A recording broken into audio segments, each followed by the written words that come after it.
আপনাদের ভালোবাসা আসলাম এক অসহায় মেয়ের কাছে। আমরা শুনবো তার জীবন কাহিনী। আসসালামু আলাইকুম। ওয়ালাইকুম আসসালাম। হ্যাঁ আপু, কেমন আছো তুমি? জি ভাই, ভালো আছি। আপনি কেমন আছেন? হ্যাঁ, আল্লাহ তাআলা খুবই ভালো রাখছে। তো যাই হোক, তোমার জীবন যেমন কীভাবে চলছে একটু বলো ক্যামেরাতে। জীবনযাপন চলতেছে কোনো রকম ভাইয়া, কারণ বাবা নাই। যে সংসারে বাবা থাকে না, তারাই আসলে জানে যে না থাকার কি কষ্ট, আর স্বভাবে মানে সংসারে কীরকম অভাব অনটন পড়ে। আচ্ছা, এক কথাই বুঝেন যে যাই হোক, তোমার সংসারটা তো তোমার আম্মুর উপর চলে না? জি আম্মু দেন আমি এখন আমি যথেষ্ট বড় হয়েছি। আমি টিউশনি করি, দেন আমার নানা, আমার দাদু আছে, সবাই তারা একটু হেল্প করে, এভাবেই চলে আর কি কোনো রকম। ও যাই হোক, তোমার আম্মু কী করেন, মানে কীভাবে সংসারটা চলে?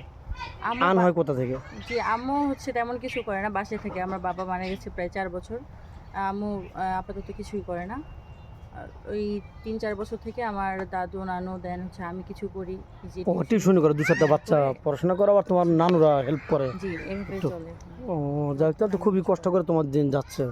হ্যাঁ, চলতেছে কোনো। এখন তুমি কি চাচ্ছ যে কোনো প্রবাসী ভাই বা বাংলাদেশে কোনো ভাই ভিডিও দেখে তোমার একটা সেলাই মেশিন দান করলো বা একটা চাকরির জন্য হেল্প করলো, এটা চাচ্ছ না শুধু বিয়ে শাদী করে তোমার আম্মুর বোঝাটা হালকা করতে চাচ্ছ, কোনটা? যে এরকমই, কারণ আমি যথেষ্ট বড় হয়েছি, আমার বিয়ের বয়স হয়েছে।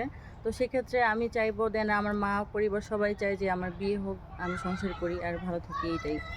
আচ্ছা, তোমার কি এরকম জীবনে ঘটনা হয়েছে তোমাকে দেখতে আসছে, বিয়ে শাদী হয়ে যাবে প্রায়, এই মুহূর্তে ভেঙে গেছে বা কোনো কষ্টের বিতরক ঘটনা ঘটছে, এরকম হচ্ছে? জি হ্যাঁ, এরকম ঘটনা ঘটেছে। যেমন? যেমন দেখতে এসে সব কিছুই ঠিকঠাক পছন্দ হয়েছে। পরবর্তীতে যখন যৌতুকের কথা বলে, তখন আর হয়নি, পসিবল হয়নি। কারণ আমাদের সেই সামর্থ্য নাই। তাদের 1.5 লাখ 2 লাখ বা 1 লাখ টাকা যৌতুক দিয়ে আমাকে বিয়ে দিবে। তো এই কারণেই ভেঙে গেছে, এরকম হয়েছে। ও, তাহলে তো খুবই কষ্ট, আর সে কষ্ট আর কিছু হয়ে থাকে না। তো যাই হোক, তোমার কি যৌথ ফ্যামিলি ভালো লাগে না সিঙ্গেল ফ্যামিলি ভালো লাগে? যৌথ ফ্যামিলিই ভালো লাগে। এমনটা কেন? এখন তো মানুষ শুধু স্বামীকে চায়, আর কাউকে ভালো লাগে না। এখন সেই ক্ষেত্রে বলবো, যদি আমি মনে করি স্বামীর ভালোবাসাটাই সবচেয়ে বড় কিছু। সে যদি আমাকে এখন যৌথ ফ্যামিলির সঙ্গে রাখবে, নয়তো বা নিজের কাছে রাখতে পারে, আমার কোনো সমস্যা নেই। কারণ যার ফ্যামিলি তার কাছে, বুঝুন না, অনেকের কাছে ফ্যামিলি প্রিয়, অনেকের কাছে একা থাকা ভালো লাগে। তো আমার কোনো আপত্তি নেই হচ্ছে। হ্যাঁ হ্যাঁ, বুঝতে পারছি। তো যাই হোক, তোমার ভালো এক মেয়ের সাথে বিয়ে হলো, সে প্রবাসী থাকে। যাক, তোমাকে যদি প্রশ্ন করে যে তুমি কোথায় ঘুরতে যাবে, তো বাংলাদেশের 64 জেলার ভিতরে কোন জেলাটা ভালো লাগে, কোথায় ঘুরতে আসবা স্বামীকে নিয়ে? সেভাবে কোনো কিছু প্ল্যান করা হয়নি। তবে বাংলাদেশের মধ্যে অনেক জায়গায় ইচ্ছে আছে, তবে কোনো সামর্থ্য নেই। সেক্ষেত্রে উনি যদি খুশি মনে কোথাও নিয়ে যেতে চায়, সেখানেই যাবো। আমার নিজস্ব কোনো চাওয়া পাওয়া নেই। আচ্ছা, ওকে।